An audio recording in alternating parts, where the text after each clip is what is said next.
Hello everyone, welcome back on civil service board. So everyone, आज का जो topic है वह है चुनावी बॉन्ड।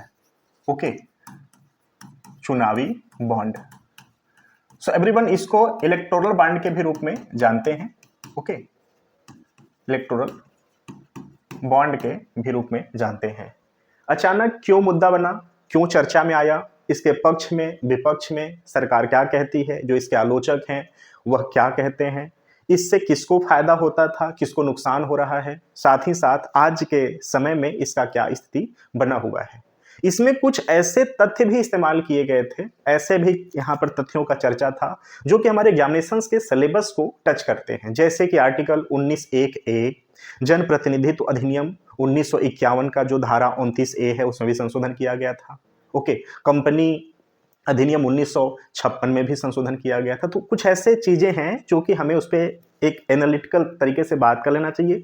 साथ ही साथ इसका जो पक्ष है और जो विपक्ष है, इस बॉन्ड के पक्ष में क्या बातें कही गई और विपक्ष में क्या बातें कही गई, इसके बारे में भी जानकारी हमें अपने पास रखनी चाहिए। आज के समय में इसका जो वर्तमान स्थिति है, इस विधेयक को सुप्रीम कोर्ट ने असंवैधानिक घोषित कर दिया है। ये कारण था कि अभी चर्चा बना हुआ है। ओके, सो पहले बात करते हैं कि जो चुनावी बॉन्ड यानी जो इलेक्टोरल बॉन्ड है ये होता क्या है। ओके, देखिए, इलेक्टोरल जो बॉन्ड है इसके माध्यम से व्यक्ति या जो औद्योगिक घराने हैं, जो औद्योगिक संस्थाएं हैं, ओके, वह अपने पसंदीदा राजनीतिक दल को दान दे सकती हैं पैसों का। ओके, आप समझ गए। अगर सिंपल बात करें तो व्यक्ति या जो औद्योगिक संस्थाएं हैं वह अपने पसंदीदा जो उनकी राजनीतिक पार्टी है जिसको वो सपोर्ट करते हैं, किसी भी कारणवश वह उसको धनराशि दान दे सकते हैं चुनावी बॉन्ड के माध्यम से। ओके, सो चुनाव बॉन्ड, जो चुनावी बॉन्ड है इसी को कहते हैं। ओके, कुछ इसमें स्पेसिफिक प्रावधान है। ओके, कौन दे सकता है, किस दायरे के अंतर्गत दे सकता है, किस बैंक से दे सकता है, कुछ उसमें प्रावधान है, उसको वन बाय वन बात कर लेते हैं। तो चुनावी बॉन्ड क्या होता है हमने जान लिया। हम कंटेंट पे भी बात करेंगे, बिल्कुल स्पेसिफिक कंटेंट में बात करेंगे। एक ओवरव्यू पहले बात कर लेते हैं ताकि जब हम लोग कंटेंट को एनालिसिस करें तो बहुत अच्छे से और समझ में आ जाए। क्लियर? तो चुनावी बॉन्ड हमने बात कर लिया कि चुनावी बॉन्ड होता क्या है। भारत में इकलौती ऐसी बैंक है जो कि चुनावी बॉन्ड बेचने के लिए अधिकृत की गई थी, वह बैंक थी एसबीआई। ओके, वह बैंक थी एसबीआई। एसबीआई जो है वह चुनावी बॉन्ड को 5 श्रेणियों में बेचती थी। पहला था 1000, ओके, दूसरा है 10,000, ओके, तीसरा है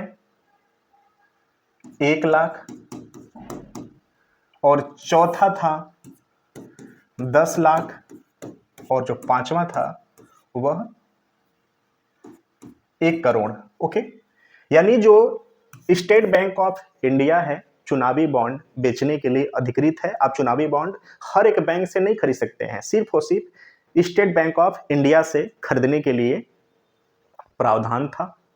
और आप व्यक्ति हो या औद्योगिक संस्था हो, चुनावी बॉन्ड को 1,000 रुपए का खरीद सकते थे, 10,000 का खरीद सकते थे, 1 लाख का या 10 लाख का या 1 करोड़ का।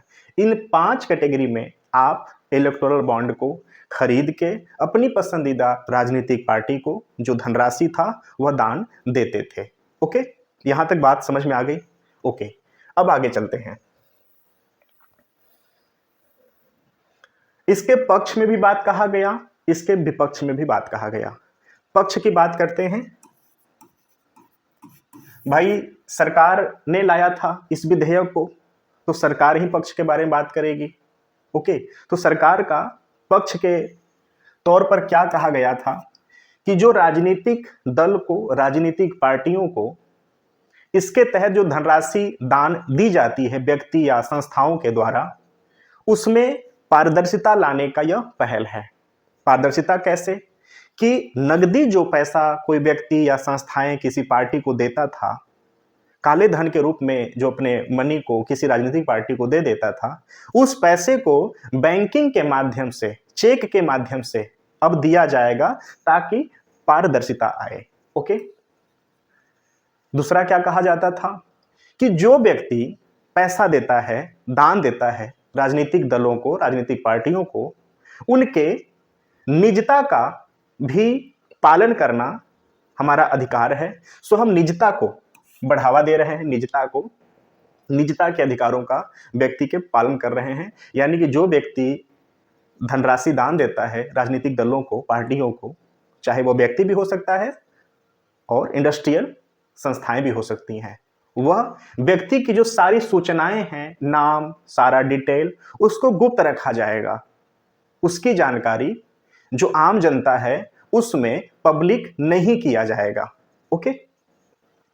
साथ ही साथ इनका कहना था इसके पक्ष में कि बैंकिंग को बढ़ावा दिया जा रहा है, जो हैंड टू हैंड मनी होती है उसको रोका जा रहा है, बैंकिंग माध्यम से बैंकिंग संचार व्यवस्था को बढ़ावा दिया जा रहा है। Okay, clear. इसके पक्ष में क्या कहा जाता था अभी तक? बात करें विपक्ष की। हमने पक्ष की देख लिया बातें कि सरकार ने इस इलेक्टोरल जो बॉन्ड है इसके पक्ष में क्या क्या बात कहा। ओके, कि हम निजता का पालन कर रहे हैं, हम काले धन पे रोक लगा रहे हैं, साथ ही साथ पारदर्शिता। ओके, पारदर्शिता को हम बढ़ावा दे रहे हैं। अब कहेंगे पारदर्शिता को बढ़ावा कैसे दिया जा रहा है?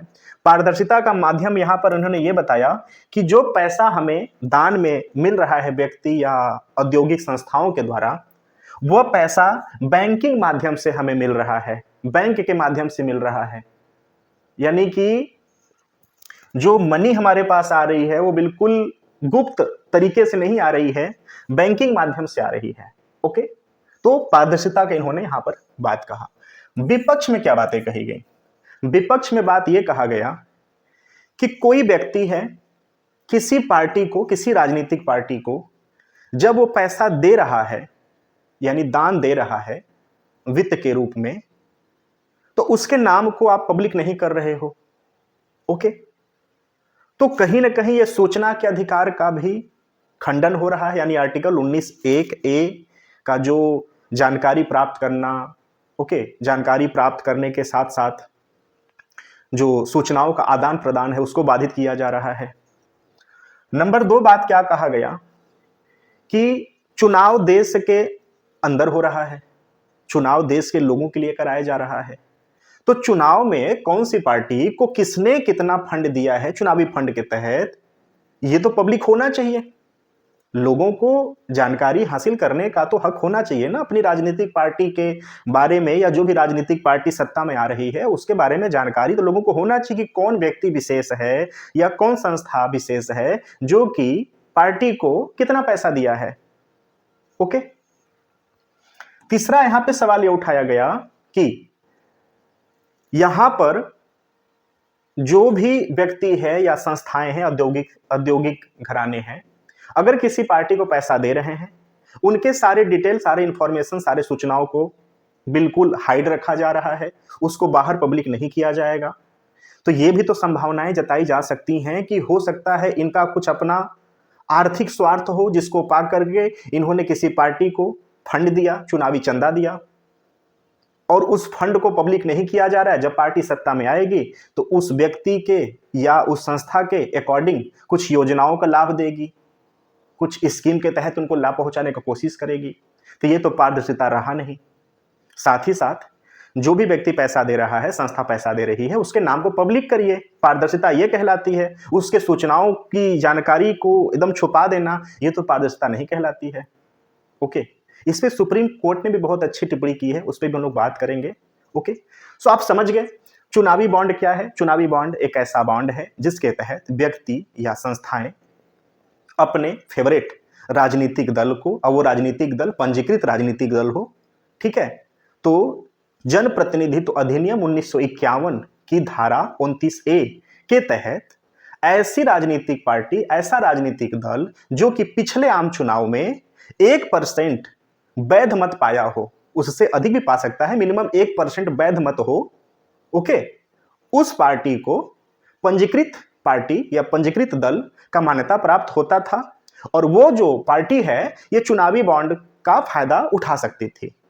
क्लियर? हर पार्टी नहीं, जो पिछले चुनाव में 1% या 1% से अधिक वैध मत पाया हो वही पार्टी इस इलेक्टोरल बॉन्ड का फायदा उठा सकती है। सो एवरीवन, हमने 1 to 1 सारा का सारा मामला जान लिया।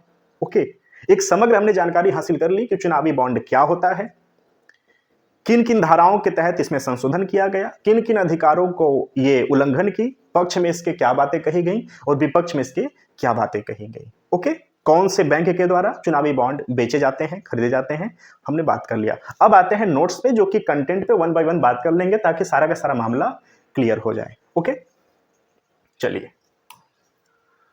सो इलेक्टोरल बॉन्ड, सुप्रीम कोर्ट ने चुनावी बॉन्ड को असंवैधानिक घोषित कर दिया है, हमने बात कर लिया। यही कारण था कि ये जो टॉपिक है मुद्दा बना हुआ है, सो इसको हम करंट अफेयर के तहत एनालिसिस कर रहे हैं।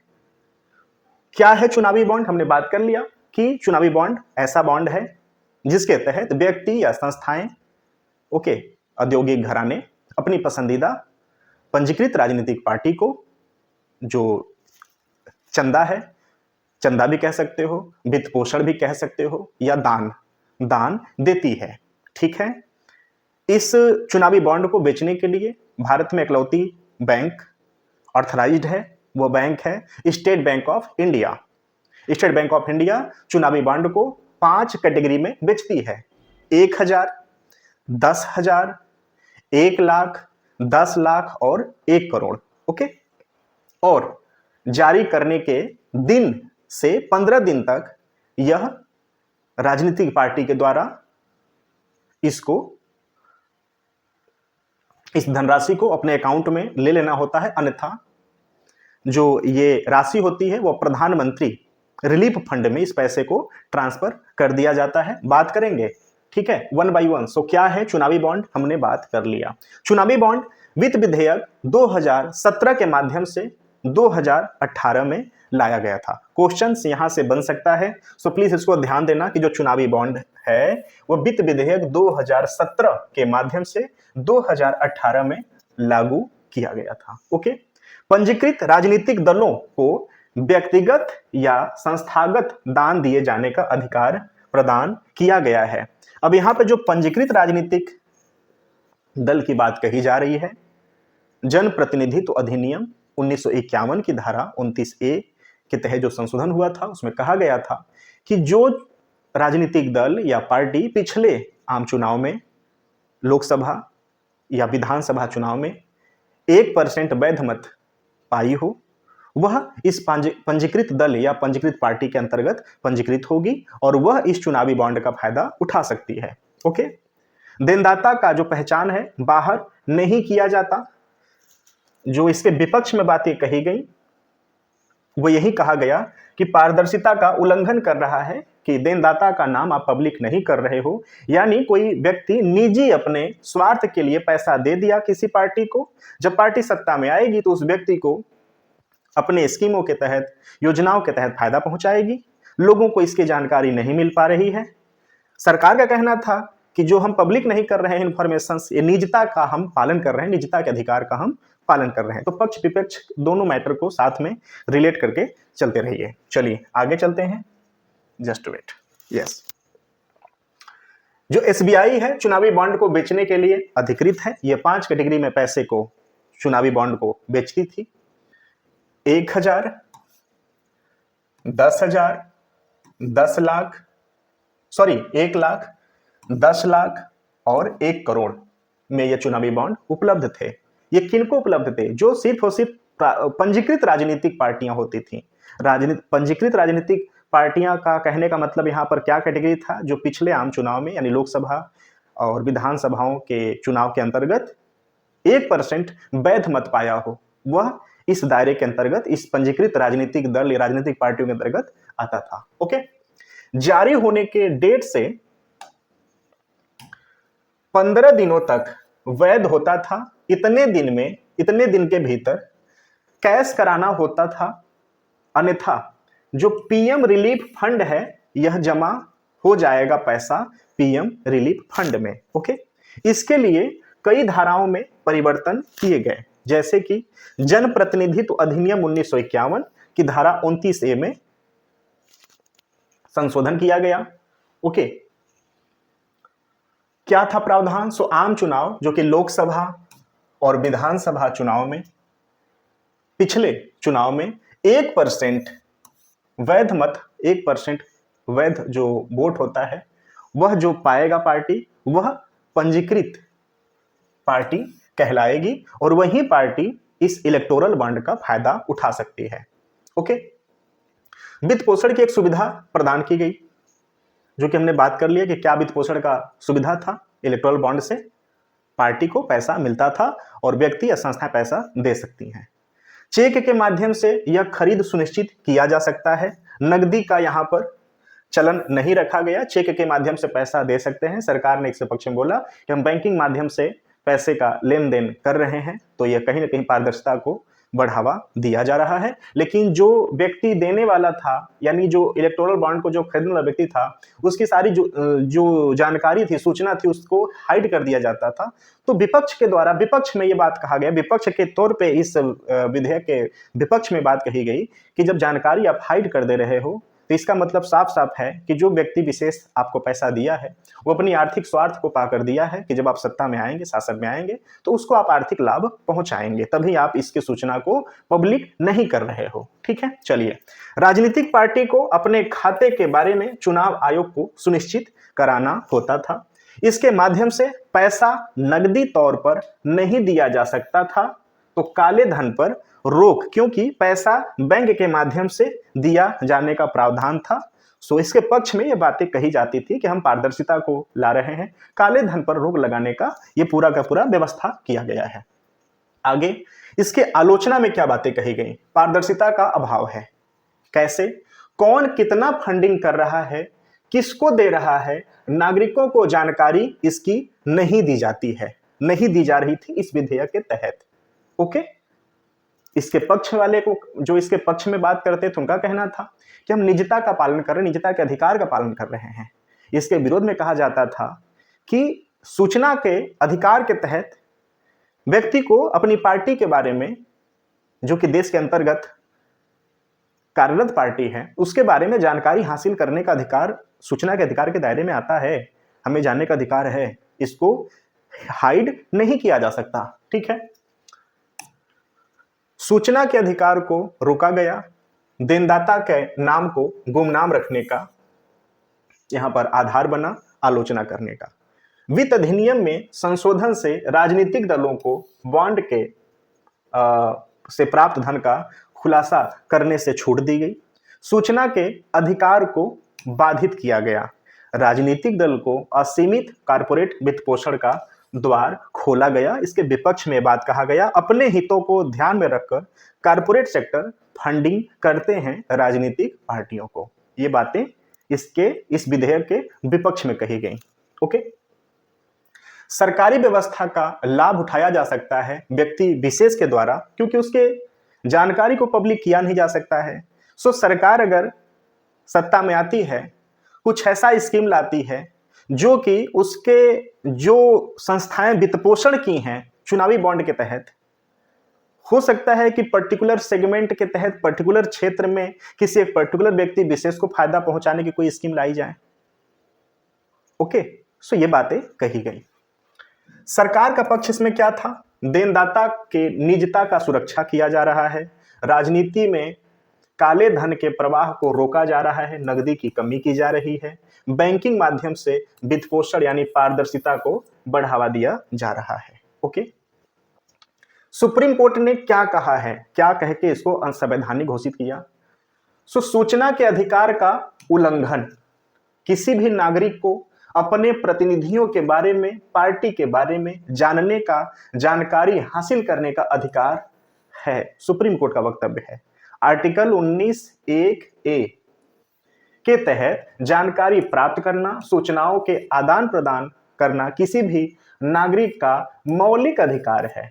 ओके, कुछ के बदले कुछ का प्रोत्साहन देना इस विधेयक के अंतर्गत सुप्रीम कोर्ट को लग रहा था कि कुछ के बदले कुछ का, यानी हमने किसी पार्टी को वित्त पोषित किया, जब वो पार्टी सत्ता में आएगी तो उस वित्त पोषण के बदले में हमें कुछ मुनाफा पहुंचाएगी। ओके, कंपनी अधिनियम 1956 में संशोधन किया गया कि जो कंपनी घाटे में चल रही हैं वह भी कंपनी पंजीकृत राजनीतिक दल को, पंजीकृत पार्टी को, जो उनका फेवरेट पार्टी हो, उसको चुनावी बॉन्ड के माध्यम से दान दे सकती हैं। जबकि इस विधेयक के आने से पहले ऐसा नहीं था। जो कंपनी घाटे की कंपनी होती थी वह वित्त पोषण नहीं कर सकती थी, वित्त पोषित नहीं कर सकती थी राजनीतिक पार्टियों को। ओके, तो इसके तहत ये जो प्रावधान था कि पहले जो घाटे की कंपनी थी, राजनीतिक वित्त पोषण का अधिकार उनको नहीं दिया गया था, लेकिन इसमें संशोधन कंपनी अधिनियम 1956, अगर एग्जामिनेशंस में आता है तो याद रखना, कंपनी अधिनियम 1956 के तहत संशोधन किया गया था इस विधेयक के तहत कि जो कंपनी घाटे की कंपनी है वो भी वित्त पोषित कर सकती हैं अपने जो फेवरेट, उनकी संबंधित जो पार्टी होगी, जो राजनीतिक दल होगा। ओके, तो भाई सिंपल सी बात बताना कि जो घाटे की कंपनी चल रही, घाटे की आर्थिक अवस्था किसी कंपनी की है, अगर वो वित्त पोषित कर रही है किसी राजनीतिक पार्टी को, तो उसका महत्वाकांक्षा क्या हो सकता है? क्लियर? तो इसके विपक्ष में बातें कही गई थी, तर्क दिया गया था कि आखिर घाटे की कंपनी क्यों पैसा दे रही है, यानी कहीं ना कहीं उसका एक अंदर भावना दबा हुआ है कि जब शासन उसका फेवरेट पार्टी का, राजनीतिक दल का आएगा तो उसको भी फायदा पहुंचाया जा सकता है, जो घाटे की कंपनी है। Okay, clear?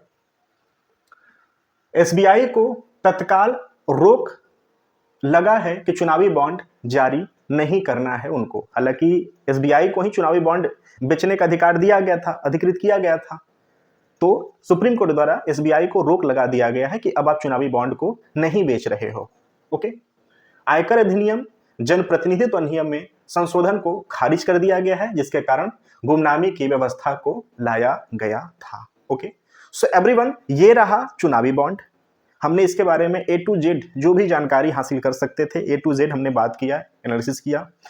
एग्जामिनेशन के पॉइंट ऑफ व्यू से जिन तथ्यों पे बात हो सकती है, जैसे कि जनप्रतिनिधित्व अधिनियम 1951 का जो 29A है, ओके, कंपनी अधिनियम 1956 आर्टिकल 19(1)A, सो इन सब सारे मुद्दों पे, सारी बातों पे, निजता का अधिकार, सब पे हमने बात किया। बस थोड़ा सा याद रखना कि यह वित्त विधेयक 2017 के माध्यम से 2018 में लाया गया था। इलेक्टोरल बॉन्ड बेचने के लिए जो अधिकृत बैंक थी वह थी state bank of India, SBI.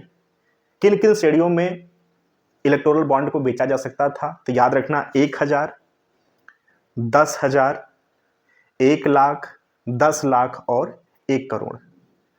Okay, अगर राजनीतिक पार्टी के द्वारा जो दिया हुआ चंदा है इलेक्टोरल बॉन्ड के तहत, अगर उसका नगदीकरण वो नहीं करा पा रहे हैं, तो 15 दिन के अंदर अगर नहीं करा पा रहे हैं, तो उसके बाद ये जो पैसा है प्रधानमंत्री रिलीफ फंड में भेज दिया जाने का प्रावधान था।